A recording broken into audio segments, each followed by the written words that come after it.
Hello friends, in this lecture we will discuss about chapter number 3, second law of thermodynamics, and topic is the thermal energy reservoir and heat engine. Thermal energy reservoirs, first of all we say definition, a hypothetical body with a large thermal capacity. Thermal capacity means mass into specific heat. Mass into specific heat. See, this is called thermal capacity that can supply or absorb finite amount of heat energy without undergoing a change in temperature is termed as a thermal energy reservoir. હવે કોઈ કાલ્પનિક body છે ધારેલી,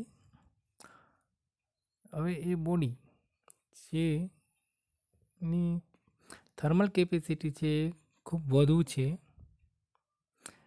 એ body heat supply કરે કે પોતાને માં absorb કરે. Finite amount of heat એટલે કે જે ડિફાઇન હીટ હોય એ without undergoing a change in temperature, અને પોતાનું ટેમ્પરેચર છે એમાં કંઈ પણ ચેન્જ થયા વગર. હવે થર્મલ એનર્જી રિસર્વર એવી હાઇપોથેટિક બોડી છે કે જેની થર્મલ કેપેસિટી ખૂબ જ લાર્જ છે. તે પોતે હીટ આપે છે કાં તો મેળવે છે, અને એ પોતાના ટેમ્પરેચર છે એને ચેન્જ કર્યા વગર. તો આ રીતના જે હાઇપોથેટિક બોડી છે એને કહેવામાં આવે છે થર્મલ એનર્જી રિસર્વર. ઇન પ્રેક્ટિકલી આપણે જોઈએ તો large bodies of water such as ocean, lake, reverse, સમુદ્ર છે, કોઈ તળાવ છે, નદી છે, એટમોસ્ફેરિક એર છે, આ બધા એક થર્મલ રિસર્વર્સ તરીકે કામ કરે છે. Reservoir that supplies energy in the form of heat. જે રિસર્વર હીટના ફોર્મમાં એનર્જી છે એ સપ્લાય કરતું હોય તો એને કહેવામાં આવે છે source. One that absorbs energy in the form of heat called a sink. અને જે હીટ છે એને એબ્ઝોર્બ કરતું હોય જે બોડી એને કહેવામાં આવે સિંક.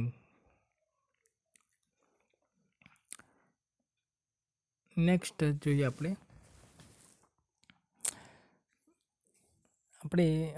સન છે એ હીટ એનર્જી માટે આપણે મેઇન સોર્સ છે. પછી જે બોઇલરનું ફર્નેસ હોય છે એ પણ એક સોર્સ તરીકે કામ કરશે. અહીંયા હીટ એન્જિનની વાત કરીએ આપણે હવે. Work can easily be converted into other form of energy. જે વર્ક છે એનું ટ્રાન્સફર આપણે ઇઝીલી બીજા કોઈ એનર્જીમાં આપણે કરી શકીએ છીએ. કે વર્ક છે એ હાઈગ્રેડ એનર્જી છે, એટલે હાઈગ્રેડ એનર્જીનું રૂપાંતર કોઈ પણ લો ગ્રેડ એનર્જીમાં થઈ શકે. પરંતુ converting other forms of energy into work is not that easy. પરંતુ બીજા કોઈ ફોર્મ્સ છે, એટલે આપણે કહીએ કે જે હીટ એનર્જી છે એનું પૂરેપૂરું રૂપાંતર છે આપણે વર્કમાં ટ્રાન્સફર કરી શકતા નથી, કારણ કે હીટ છે લો ગ્રેડ એનર્જી છે. તો લો ગ્રેડ એનર્જીનું હાઈ ગ્રેડ એનર્જીમાં રૂપાંતર આપણે થઈ શકતું નથી. તો અહીંયા આપણે લો ગ્રેડ એનર્જીનું જો વર્કમાં રૂપાંતર કરવું હોય, એટલે હીટનું વર્કમાં રૂપાંતર કરવું હોય તો આપણે એક ડિવાઇસની જરૂર પડે છે. એને કહેવામાં આવે છે heat engine. Device used to convert heat energy to work is known as a heat engine. કે જે એન્જિન દ્વારા આપણે કે જે ડિવાઇસ દ્વારા આપણે હીટ એનર્જીનું વર્કમાં ટ્રાન્સફર કરી શકીએ, કન્વર્ટ કરી શકીએ, એને કહેવામાં આવે છે હીટ એન્જિન. હવે હીટ એન્જિનની વાત આપણે કરીએ છીએ તો એ આપણે જોઈ લઈએ. અહીંયા સ્કેચમાં આ જે છે હાઈ ટેમ્પરેચર સોર્સ છે, બરાબર. એટલે એક થર્મલ રિસર્વર થયું. નીચે અહીંયા છે લો ટેમ્પરેચર સિંક છે, એટલે એ પણ એક થર્મલ રિસર્વર થયું. હવે અહીંયા હીટ એન્જિનને વર્ક થવા માટે બે થર્મલ રિસર્વરની જરૂર પડે છે. હવે હીટ એન્જિનની વાત આપણે કરીએ તો એ જે હાઈ ટેમ્પરેચર સોર્સ છે એમાંથી ક્યુ ઇન જે હીટ છે એ હીટ એન્જિન મેળવે છે. એમાંથી અમુક પર્સન્ટ હીટ છે એ વર્કમાં ટ્રાન્સફર થાય છે અને બાકીની જે હીટ છે એ સિંકમાં રિજેક્ટ થાય છે. તો અહીંયા હીટ એન્જિન છે એ આ રીતના વર્ક કરે છે. They receives heat from high temperature source. કે હાઈ ટેમ્પરેચર સોર્સમાં તો ગમે તે હોય, કે એ સોલાર એનર્જી હોય, કોઈ ઓઇલ ફર્નેસ હોય, ન્યુક્લિયર રિએક્ટર હોય કે સન એનર્જી હોય. તો જે હીટ એન્જિન છે એ હીટ હાઈ ટેમ્પરેચર સોર્સમાંથી હીટ છે એ મેળવે છે. તે convert part of this heat into work, અને એમાંથી અમુક પર્સન્ટેજ છે એ વર્કમાં રૂપાંતર કરે છે. Usually in the form of rotating shaft, એટલે મશીન દ્વારા મિકેનિકલ વર્ક ડન અહીંયા પ્રોડ્યુસ કરીને રોટેટિંગ શાફ્ટ દ્વારા એ પોતે વર્ક ઉત્પન્ન કરે છે. તે reject the remaining waste heat at low temperature sink, અને લો ટેમ્પરેચર સિંક છે એમાં જે રિમેનિંગ વેસ્ટ હીટ છે એ પોતે રિજેક્ટ કરે છે. તો એટમોસ્ફેરિક રિવર્સ ઓશિન્સ આ બધા એક સિંક તરીકે કાર્ય કરશે અહીંયા. તે ઓપરેટ્સ ઓન અ સાયકલ, અને હંમેશા જે હીટ એન્જિન છે એ સાયકલમાં ઓપરેટ કરે છે.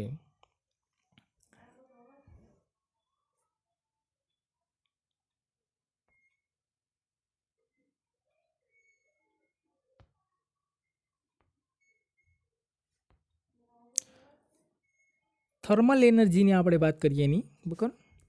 તો અહીંયા output thermal energy is equal to output divide by input. તો હવે આપણે હીટ એન્જિનમાં ઇનપુટ છે એ શું છે, તો કે ક્યુ ઇન, અને આઉટપુટ છે એ શું છે, ડબલ્યુ નેટ. હવે આપણે જોઈએ કે અહીંયા આપણે એક કન્સેપ્ટ ભણ્યા છીએ કે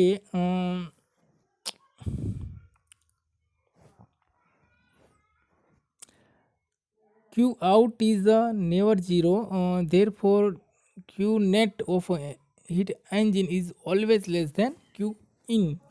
હવે અહીંયા આપણે જોઈએ કે thermal energy is equal two network output. આઉટપુટમાં શું મળે છે આપણને, નેટવર્ક મળે છે, ડિવાઇડમાં ટોટલ હીટ ઇનપુટ. અને ઇનપુટમાં આપણે જે એનર્જી આપીએ છીએ એ ઇનપુટ.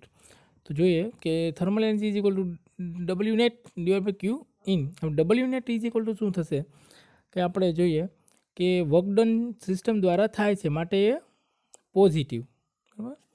અહીંયા સિસ્ટમ દ્વારા વર્કડન મળે છે માટે એ પોઝિટિવ.